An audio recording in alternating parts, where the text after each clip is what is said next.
शनि की महत्ता। एक समय स्वर्गलोक में बड़ा कौन के प्रश्न को लेकर देवताओं में वाद विवाद प्रारंभ हुआ और परस्पर भयंकर युद्ध की स्थिति बन गई। सभी देवता देवराज इंद्र के पास पहुंचे और बोले, हे देवराज, आपको निर्णय करना होगा कि 9 ग्रहों में से सबसे बड़ा कौन है। देवताओं का प्रश्न सुनकर देवराज इंद्र उलझन में पड़ गए और कुछ देर बाद सोचकर बोले, हे देवगणों, मैं इस प्रश्न का उत्तर देने में असमर्थ हूँ। पृथ्वीलोक में उज्जैनी नगरी में राजा विक्रमादित्य का राज्य है। हम राजा विक्रमादित्य के पास चलते हैं क्योंकि वह न्याय करने में अत्यंत लोकप्रिय है। उनके सिंहासन में अवश्य ही कोई जादू है कि उस पर बैठकर राजा विक्रमादित्य दूध का दूध और पानी का पानी अलग करने का न्याय करते हैं। देवराज इंद्र के आदेश पर सभी देवता पृथ्वीलोक में उज्जैनी नगरी में पहुंचे। देवताओं के आगमन का समाचार सुनकर स्वयं राजा विक्रमादित्य ने उनका स्वागत किया। महल में पहुंचकर जब देवताओं ने उनसे अपना प्रश्न पूछा तो राजा विक्रमादित्य भी कुछ देर के लिए परेशान हो उठे, क्योंकि सभी देवता अपनी अपनी शक्तियों के कारण महान शक्तिशाली थे। किसी को छोटा या बड़ा कह देने से उनके क्रोध के प्रकोप से भयंकर हानि पहुंच सकती थी। तभी राजा विक्रमादित्य को एक उपाय सूझा। उन्होंने विभिन्न वस्तुओं स्वर्ण, रजत, कांसा, तांबा, सीसा, रांगा, जस्ता, अभ्रक व लौह के 9 आसन बनवाए। धातुओं के गुणों के अनुसार सभी आसनों को एक दूसरे के पीछे रखवाकर उन्होंने देवताओं को अपने अपने सिंहासनों पर बैठने को कहा। सब देवताओं के बैठने के बाद राजा विक्रमादित्य ने कहा, आपका निर्णय तो स्वयं हो गया। जो सबसे पहले सिंहासन पर विराजमान है वही सबसे बड़ा है।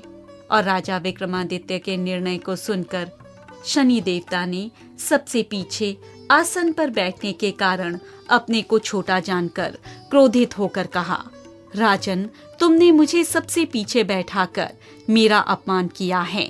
तुम मेरी शक्तियों से परिचित नहीं हो। मैं तुम्हारा सर्वनाश कर दूंगा। सूर्य 1 राशि पर 1 महीने, चंद्रमा 2.25 महीने, मंगल 1.5 महीने, बुध और शुक्र 1 महीने, बृहस्पति 13 महीने लगते हैं, लेकिन मैं किसी राशि पर 7.5 वर्ष रहता हूँ। बड़े बड़े देवताओं को मैंने अपने प्रकोप से पीड़ित किया है। राम को 7.5 के कारण ही वन में जाकर रहना पड़ा और रावण को 7.5 के कारण ही युद्ध में मृत्यु का शिकार बनना पड़ा। उसके वंश का सर्वनाश हो गया। राजा, अब तू भी मेरे प्रकोप से नहीं बच सकेगा।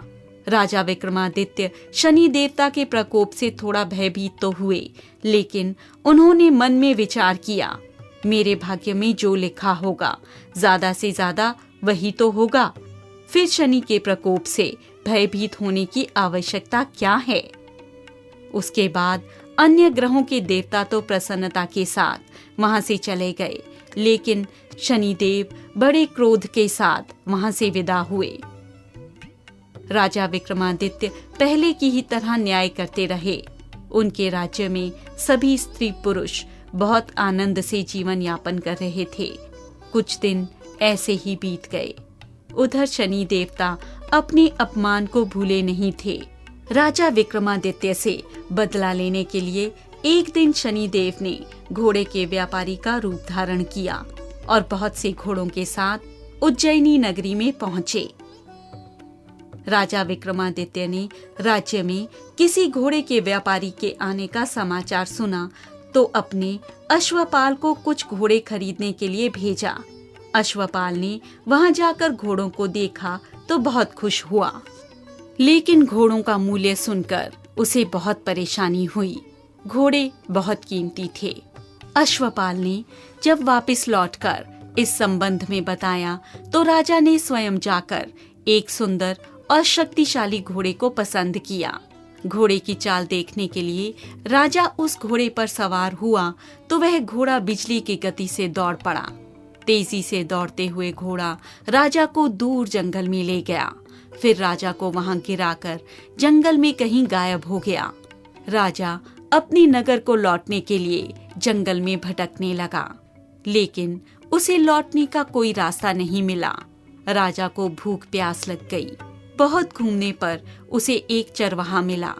राजा ने उससे पानी मांगा। पानी पीकर राजा ने उस चरवाहे को अपनी अंगूठी दे दी। फिर उससे रास्ता पूछकर वह जंगल से बाहर निकलकर पास के नगर में पहुंचा। राजा ने एक सेठ की दुकान पर बैठकर कुछ देर आराम किया। उस सेठ ने राजा से बातचीत की तो राजा ने उसे बताया कि मैं उज्जैनी से आया हूँ। राजा के कुछ देर दुकान पर बैठने से सेठ जी की बहुत बिक्री हुई। सेठ ने राजा को बहुत भाग्यवान समझा और उसे अपने घर भोजन के लिए ले गया। सेठ के घर में सोने का एक हार खूंटी में लटका हुआ था। राजा को उस कमरे में अकेला छोड़कर सेठ कुछ देर के लिए बाहर गया।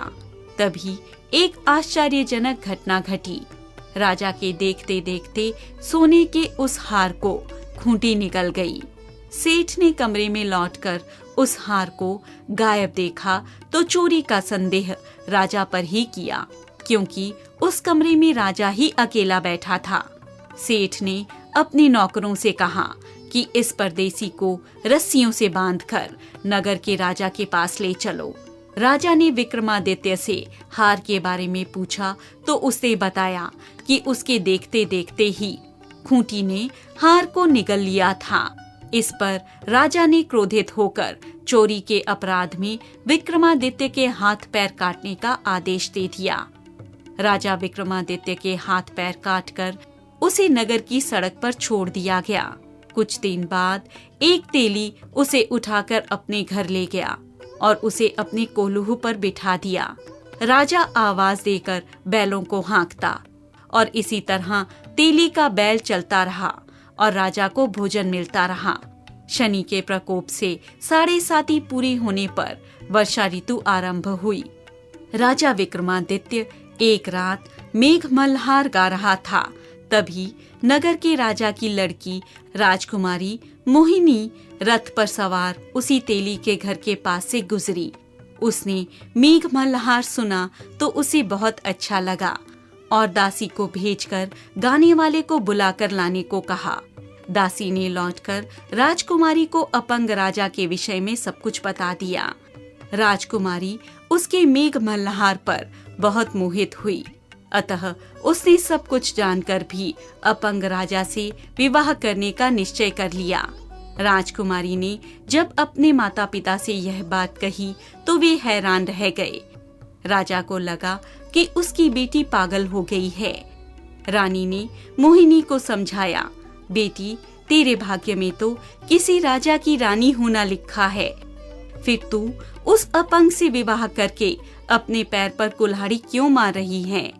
राजा ने किसी सुंदर राजकुमार से उसके विवाह करने की बात कही, लेकिन राजकुमारी ने अपनी जिद नहीं छोड़ी। अपनी जिद को पूरा करवाने के लिए उसने भोजन करना छोड़ दिया और प्राण त्याग कर देने का निश्चय कर लिया। आखिर राजा रानी को विवश होकर अपंग विक्रमादित्य से राजकुमारी का विवाह करना पड़ा। विवाह के बाद राजा विक्रमादित्य और राजकुमारी तेली के घर में रहने लगे। उसी रात स्वप्न में शनिदेव ने राजा से कहा, राजा तुमने मेरा प्रकोप देख लिया, मैंने तुम्हें अपने अपमान का दंड दिया है। राजा ने शनिदेव से क्षमा करने को कहा और प्रार्थना की कि हे शनिदेव, आपने जितना दुख मुझे दिया है अन्य किसी को न देना। शनिदेव ने कुछ सोचते हुए कहा, राजा मैं तेरी प्रार्थना स्वीकार करता हूँ। जो कोई स्त्री पुरुष मेरी पूजा करेगा, शनिवार को व्रत कर मेरी कथा सुनेगा, उस पर मेरी अनुकंपा बनी रहेगी, उसे कोई दुख नहीं होगा। शनिवार को व्रत करने और चींटियों को आटा डालने से मनुष्य की सभी मनोकामनाएं पूरी होंगी। प्रातः काल राजा विक्रमादित्य की नींद खुली तो अपने हाथ पांव को देखकर राजा को बहुत खुशी हुई। उसने मन ही मन शनिदेव को प्रणाम किया। राजकुमारी भी राजा के हाथ पांव सही सलामत देखकर आश्चर्य में डूब गई। तब राजा विक्रमादित्य ने अपना परिचय देते हुए शनिदेव के प्रकोप की सारी कहानी कह सुनाई। सेठ को जब इस बात का पता चला तो वह दौड़ता हुआ तेली के घर पहुंचा और राजा के चरणों में गिरकर क्षमा मांगने लगा। राजा ने उसे क्षमा कर दिया, क्योंकि यह सब तो शनिदेव के प्रकोप के कारण हुआ था। सेठ राजा को अपने घर ले गया और उसे भोजन कराया। भोजन करते समय वहां पर एक आश्चर्यजनक घटना घटी। सबके देखते ही देखते उस खूंटी ने हार उगल दिया। सेठ ने अपनी बेटी का विवाह भी राजा के साथ कर दिया और बहुत से स्वर्ण आभूषण, धन आदि देकर राजा को विदा कर दिया। राजा विक्रमादित्य राजकुमारी मोहिनी और सेठ की बेटी के साथ उज्जैनी पहुंचे तो नगर वासियों ने हर्ष के साथ उनका स्वागत किया। उस रात उज्जैनी नगरी में दीप जलाकर लोगों ने दिवाली मनाई। अगले दिन राजा विक्रमादित्य ने पूरे राज्य में घोषणा करवाई, शनिदेव सब देवों में सर्वश्रेष्ठ हैं। प्रत्येक स्त्री पुरुष शनिवार को उनका व्रत करें और व्रत कथा अवश्य सुने। राजा विक्रमादित्य की घोषणा से शनिदेव बहुत प्रसन्न हुए। शनि का व्रत करने और कथा सुनने के कारण सभी लोगों की मनोकामनाएं शनिदेव की अनुकंपा से पूरी होने लगीं। सभी लोग आनंद पूर्वक रहने लगे।